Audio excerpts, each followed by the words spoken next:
When you are looking for Lightroom presets, sometimes you just want to know how they literally work. You can see the before and after images online, but behind the scenes is not always shown. So today I'm going to show you everything about Heirloom One presets, and I'll be editing a bunch of those images for you to see. One thing I do need to tell you before we get started, if you see this video live or before March 8th, 2023, there's an opportunity to get these presets as a part of a huge photography bundle. There's about 55 different courses and resources for photographers, and it's $97. The value is like $11,000. It's like this one time a year thing that's actually different every year. I would definitely take advantage of that if you find this video in time. Visit my website, marcymeredith.co, and you'll see the green banner at the top. That will lead you to the Creative Collaboration website. If you catch this video later, you can still get 10% off by typing in the code YouTube. And now I'm going to switch over into Lightroom and start editing. I just want this to be a helpful behind the scenes look at Heirloom One and how it works and how to best use it. So here is the Heirloom One folder and everything included. We have our profile based presets up here to start with, and you can do these in order.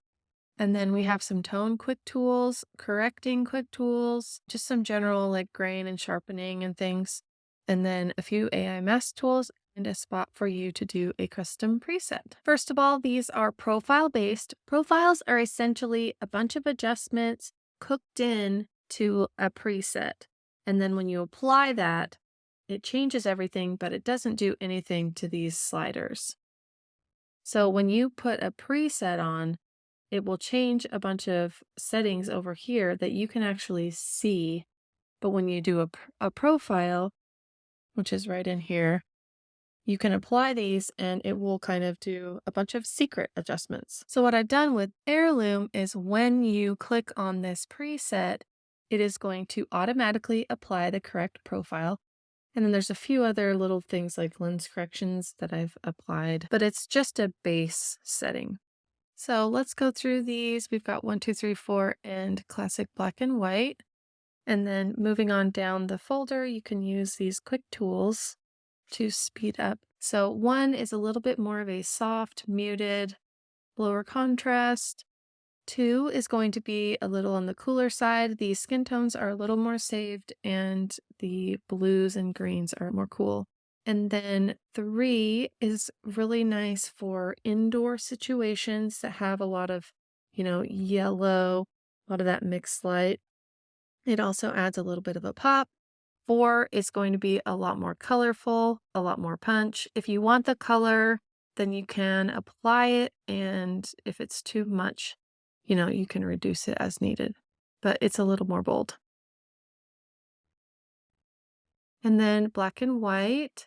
I really love like a good black and white gritty image. And so I went with the high grain. The JPEG version has just a few changes that apply more to a JPEG. Your JPEG, it's usually sharper. It has more contrast. So we're just accounting for that when you use the JPEG one. But you can actually use it for your RAWs if you like that, or using them on a film scan is nice. So then we have our quick tools down here. This one is going to apply just a little pop like it says. Bright whites will increase those whites. I built them to have a lot of highlight saving, just a little more like how film would do it. But we can bring those back a little bit in this bright white section. Then we have bumping up the midtones, darkening shadows, extra boost. That's one of my favorites lately, using it with the amount slider. So it just gives quite a few little adjustments that will, boost color, some contrast type things. And so it's just nice to be able to choose how much you want to use. And then soften and save highlights, obviously good for really harsh, contrasty situations. Then we have our add pastel tones, cooling the greens, which you can't really see in this image very well, but correcting mixed lighting. So that's going to calm down those yellows and blues that are fighting against each other when you've got indoor and outdoor light. Correcting neon green, that's like those super bright yellowy greens outside that are reflecting all over the place. That helps calm those down. And then the correcting strong blue and magenta. will be great for receptions when you have DJ lights that are super blue, or like you have uplighting that's magenta or purple, reducing reds. And then these tools down here, adding film grain, reducing. So when you apply this classic, if you don't like as much, you can just go ahead and reduce it using this. It doesn't quite pull it completely out, but mostly. You can actually reset the grain to be 0 if you do that one. And then for low light situations, usually you'll want to add some noise reduction and change the sharpening. So that's what that one does. And then I turn on the lens correction with the main preset when it is applied. So you can turn that off right here if you prefer it. I like it on and then add vignettes after if I want the vignettes. But that way the lens is actually corrected with the distortion and everything. The sharpening tool. And then we have the AI masks down here where you can brighten your background. It's going to just automatically detect it. You can brighten your subject, darken your background, and then darkening your subject. And you can actually pile these on. So if you want to do multiple, you can do that. You can also decrease. Like I said, this is like my favorite thing up here is when they added the amount slider. So much more helpful. Okay, and then saving sky, which doesn't apply to this photo, but it saves your sky automatically. Super fancy. My custom preset, say we apply this, say you usually like to bump up your exposure. Like say you shoot under often and you want to automatically bump it up because you know you'll do it later. And say you like to do auto white balance or something. If you do those things all the time and you really like to use number 2, you can come over and save this as a custom preset. So you'll go right click on that, update with current settings, and then you'll choose what you want to save. Actually, one other thing you could do is say you want to always decrease this. Right click, update with current settings. And let's say we want to save that and we want to save the decreased strength. And then we want to save that you're going to always want to do auto. You're always going to increase your exposure. We want to have support amount slider on there so that you can use that thing up here. And then if there's anything else you want to save, you can include that. Be cautious of saving some of these things because they're going to be changed once you apply some of these quick tools anyways. So I probably wouldn't save a lot of those unless you know that you always want to add pastel tones or something like that and you're not going to change it, then you could go ahead and apply that. And then you'll update it. And next time, let me reset this. Next time when you come down here, you can also rename this, by the way.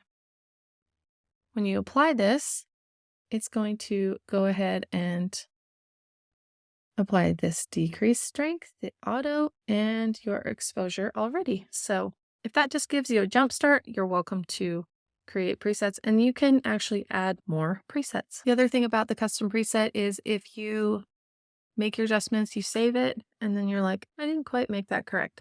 You can go back and you can right click and update with whatever you save later. So you can do it multiple times to kind of refine it and make sure it's exactly what you want. Okay, let's edit these and walk through what we might do to make them look great. Okay, so I'm really liking this number 2. I feel like it looks really natural. It is a little pinky. So I'm just going to keep it a little cooler. I do not like that little slice of window and some of this going on down here. Kind of want to get rid of those distractions down there. So let's go with that. I mean, it looks really nice as is. Maybe just a little of exposure increase.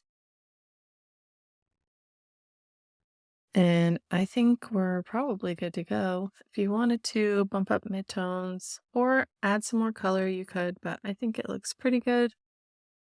Maybe we'll do it just a little bit. Okay, there's some before and after. This image is a little higher contrast. Obviously, there was harsher sun, so we just do the best we can to neutralize that. Most of these will save those highlights pretty well. going to go with 2 just because it kind of keeps those blues in the dress a little more vibrant. I will go ahead and increase the exposure just a little bit. We could use soften and then reduce that, but I want to make sure there's still a little bit of contrast, so maybe reduce those blacks a touch. Keep in mind when you use the reset preset button, it will not reset masks, so you have to go in and delete those if you want to. And it will not reset the crop, which is actually really nice. Because if you did this reset right here that reset everything, you'd lose your crop if you happened to already have cropped it. So this is helpful. Okay, we have that applied. Now we could even brighten the back a little bit.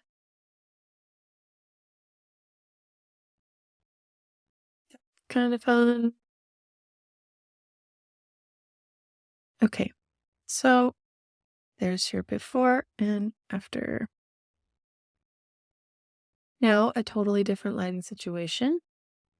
We know it's too warm for this style that I've already started. So I'm going to go ahead and cool it down before we even go. Okay, let's just see what they look like. You can hover over them and it will show you a little preview. Kind of liking this 3 as it is. Let's just go with that. I think we could even brighten whites a little, but maybe I'll reduce it a little bit. And that looks really pretty. Go with that. Now this one is looking a little more overcast or when the sun like went behind clouds or something because it's cooler and the light is a lot more even. There's not hot spots or anything. So let's just warm it up initially because I know we're going to have to anyways. And then hover over each, see what you are leaning towards. You can see how 3 does calm down those greens. I would go ahead and maybe reduce the strength just a little bit. And notice when you use this amount slider, it's also going to change the profile over here. So, I mean, if you want to change this later on, you can on this side. Doesn't matter. But let's bring that up a little bit. Maybe even a little bit more warm. That looks really nice as it is. We could even go softer, or we could boost it a little bit, maybe a little pop. And you can see up here, we do have those highlights saved. So I think we're good. If you wanted to even pull it back a little more, you could get those highlights down just a touch. And then a completely different lighting. So you're backlit, you've got stronger sun, but even though it's a brighter sun, she is completely in even light. So that is what we care about the most. I'm going to probably use, let's see. I mean, they all kind of have their look, right? The thing is that they're all based a little bit in the same, zone so that you can use them on the same wedding, but they're not going to look like totally different presets. Let's just go with this little bit softer. And then we can, I don't know, maybe add a little bit of pastel-y, warmy, pinky highlights. And that looks pretty good. I mean, you could do some of these finalize things down here, like sharpen and such. We could brighten the background if we want it to be softer even, or darken. But I think it looks nice like that. In this situation, there's lots of front light going on. It obviously has made his white shirt almost blown out, but when you pull this down, you can see it is definitely there. The data is. So we're good. Let's try 1. That looks great. Let's do 3. It kind of calms down those greens. there is a little bit more punch and contrast with 3. So if you don't like as much, you can, use something like this to calm it down. But that looks great just as it is if you don't want to go any further. And I think we're good. So the ceremony light is obviously a little spotty, but it's not that strong. So they will save those highlights for you as long as they're not too strong. I think that's working really nice. Let's go with 1. Let's warm it up. Maybe if we wanted to make it a little softer, we could. Just kind of depends on your style, but there's definitely flexibility in what you can do. If you wanted to go cooler, like those greens right here, you could apply that. It does look a little strong, so I would probably calm it down a little bit before and after. Now we have the ceremony from the front. Okay, let's pick, or you could sync from the previous. I mean, obviously you're going to want to do some syncing. Let's go with 2. Warm it up a little bit.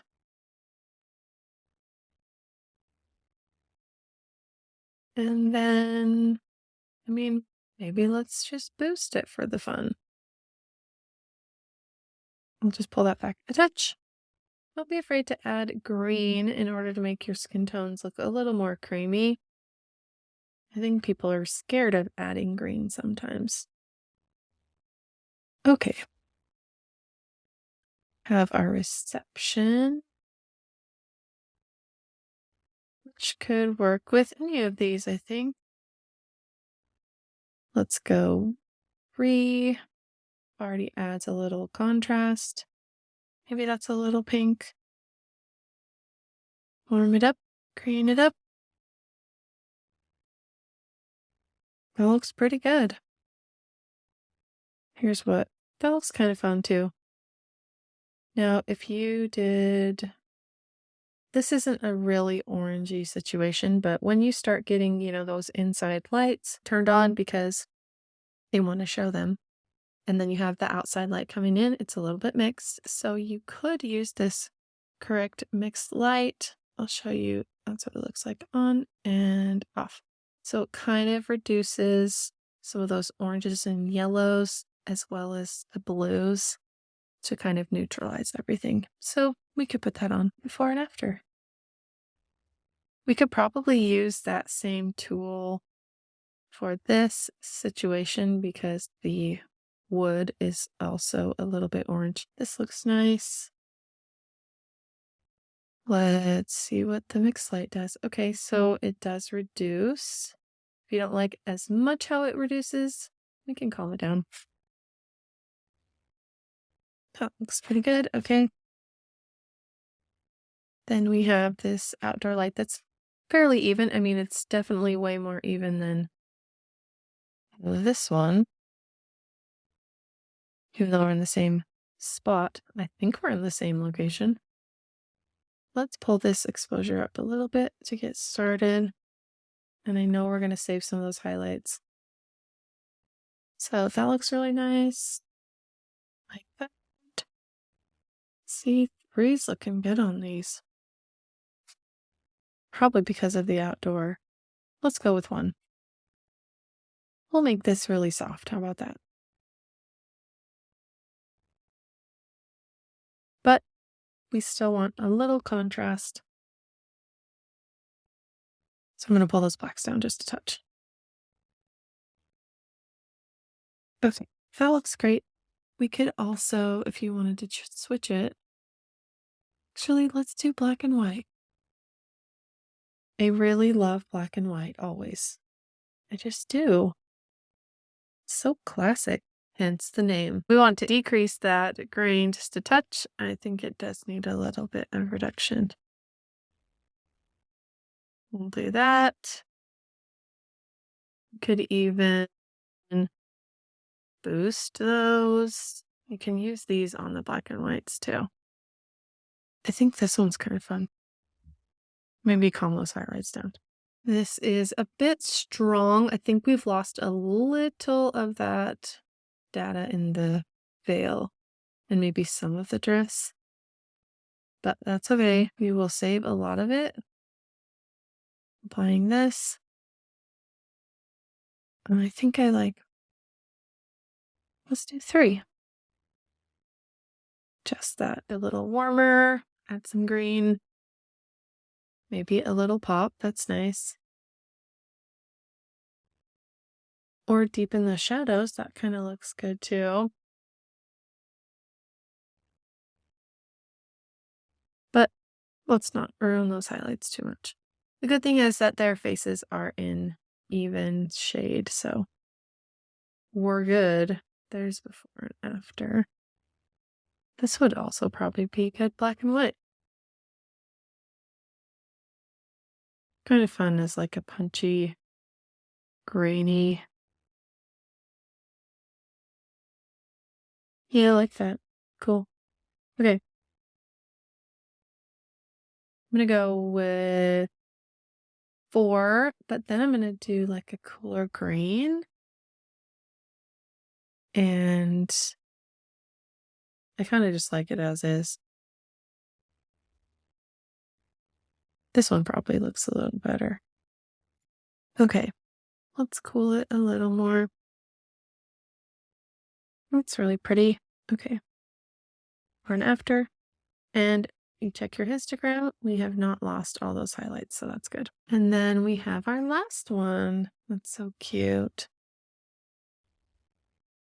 I think that any of these really look great.